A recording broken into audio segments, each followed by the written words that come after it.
Les Palestiniens continuent d'être tués quotidiennement dans les bombardements à Gaza et lors d'attaques perpétrées par des colons et des forces d'occupation en Cisjordanie.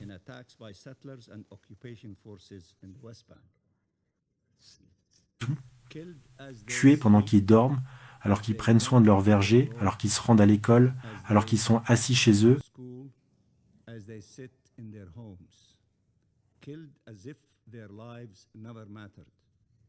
Se rendre à l'école alors qu'ils sont assis chez eux, tués comme si leur vie n'avait jamais compté, comme s'ils étaient jetables. Et ils continueront d'être tués tant que ceux qui les tuent ne seront pas tenus responsables. Ceux qui envahissent leur ville, leur village, leur foyer, leur vie, tenant des armes et les pointant sur eux, veulent rendre notre peuple responsable de la mort qui s'ensuit.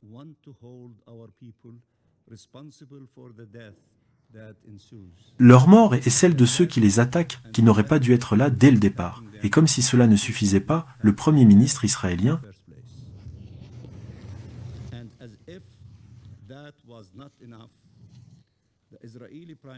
En conclusion, la réponse consiste à davantage de colonisation, d'expropriation, de déplacement et de violence. Alors que la situation à Gaza exige toute l'attention de la communauté internationale pour cesser le bain de sang, pallier la souffrance humaine immense de notre peuple et appliquer les résolutions de ce Conseil, comme nous l'avons entendu aujourd'hui, Israël cherche à intensifier les tensions en Cisjordanie, que ce soit pour légitimer une répression supplémentaire, faciliter l'annexion et le déplacement, ou dans un objectif électoral. Oui, aux prises avec la perspective de perdre les prochaines élections, Netanyahou tente de tirer des bénéfices électoraux du sang des Palestiniens, voire des Israéliens. Une réponse internationale ferme s'impose.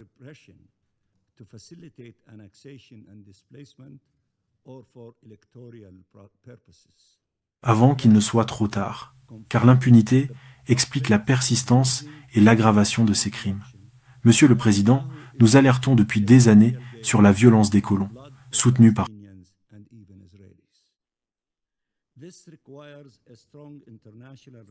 Les forces d'occupation israéliennes constituent une partie intégrante de la stratégie israélienne visant à annexer un maximum de terres palestiniennes, tout en minimisant la présence palestinienne. Des mesures ont été prises, mais elles sont loin d'être à la hauteur de la menace que représente cette terreur pour des centaines de communautés palestiniennes. Les responsables israéliens feignent de condamner lorsque les actes sont trop scandaleux, tout en continuant à créer les conditions permettant leur perpétration. Israël n'a rien fait pour mettre fin à cette violence. Bien au contraire, tout a été mis en œuvre pour l'attiser. C'est donc le gouvernement israélien qui doit être tenu pour responsable, aussi directement que les colons qui perpètrent ces actes avec le soutien des forces d'occupation israéliennes. Quant à ceux qui cherchent à propager des fake news et des versions alternatives des faits, ils disposent de nombreux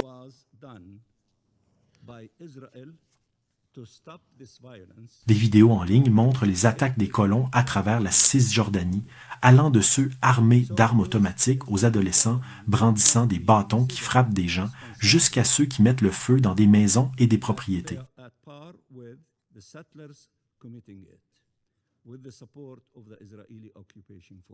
Il y a des vidéos où ils font tout cela en hurlant des insultes et des propos racistes et en scandant « mort aux Arabes »,« mort aux Arabes ». Les vidéos des attaques par des colons israéliens au village de Tal montrent qu'ils encerclent des civils palestiniens désarmés, les tenant en joue et menaçant de les abattre. Le village de Tal se trouve au sud de Naplouse, comme l'a indiqué M. Al-Akbarov. Trop souvent auparavant, cette menace a été suivie d'actions qui ne doivent pas être prises à la légère.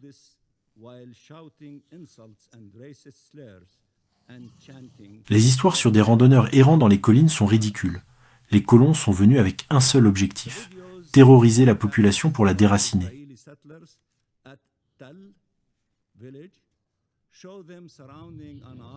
Une provocation après l'autre, un meurtre après l'autre. Notre peuple a droit à une protection internationale.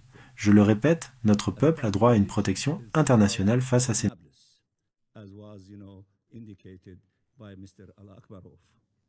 Assauts répétés, surtout lorsqu'on nous demande de ne pas répondre à la violence par la violence, même lorsqu'il s'agit d'une légitime défense.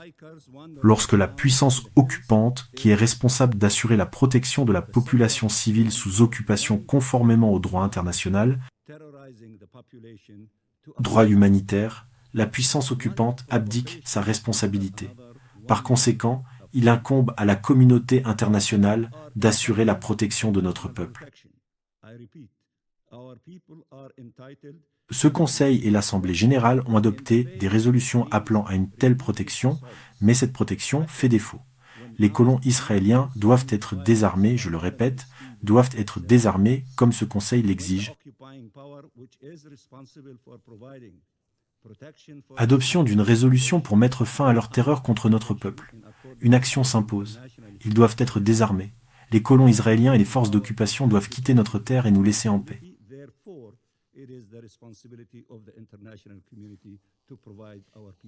Nous ne souhaitons voir personne mourir. Nous voulons que notre peuple vive en liberté et en dignité sur ces terres.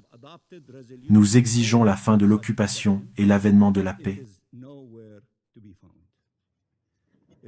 Monsieur le Président, Jérusalem abrite une histoire diversifiée et riche, préservée au fil des siècles grâce au respect du statu quo historique. Les images de fonctionnaires extrémistes israéliens, de soldats et de colons. L'assaut contre Al-Haram al-Sharif constitue la provocation et l'incitation même, attisant des tensions dangereuses. Tensions.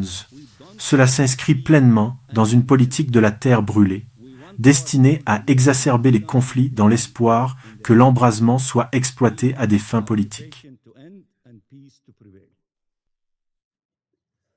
Une approche à courte vue et irresponsable. Monsieur le Président, les résolutions de ces conseils s'opposent sans équivoque à l'annexion et au déplacement forcé. Alors pourquoi cela se poursuit-il encore ?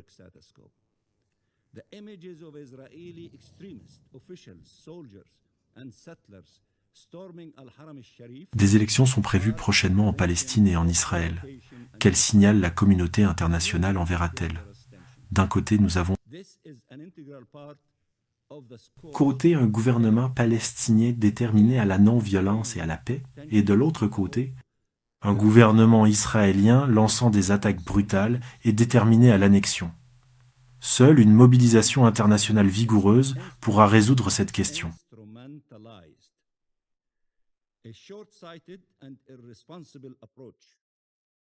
Pour faire respecter le droit international, soutenir ceux qui recherchent la paix et freiner ceux qui tentent de détruire de telles perspectives. Laissez-moi répéter, pour faire respecter le droit international, soutenir ceux qui recherchent la paix et freiner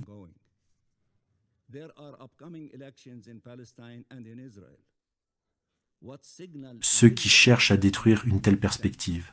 Il n'y a rien à attendre et tout à entreprendre. Pour montrer que nous ne sommes pas condamnés à répéter l'histoire éternellement et qu'un chemin différent est possible.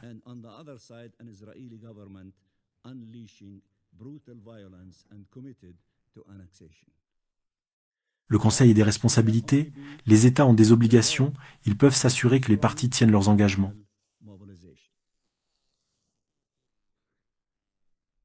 Que tout futur gouvernement comprenne que les terres palestiniennes ne sont pas à piller, que les vies palestiniennes ne sont pas à sacrifier et que les droits palestiniens doivent être reconnus et respectés.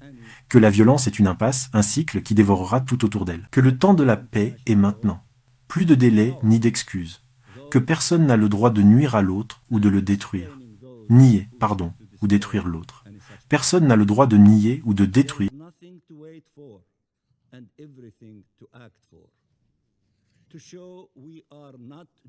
l'autre. De nombreuses vies auraient été épargnées si cela avait été fait il y a longtemps. Aujourd'hui, de nombreuses vies sont toujours en jeu. Plus de délais, plus d'excuses. Merci beaucoup, monsieur.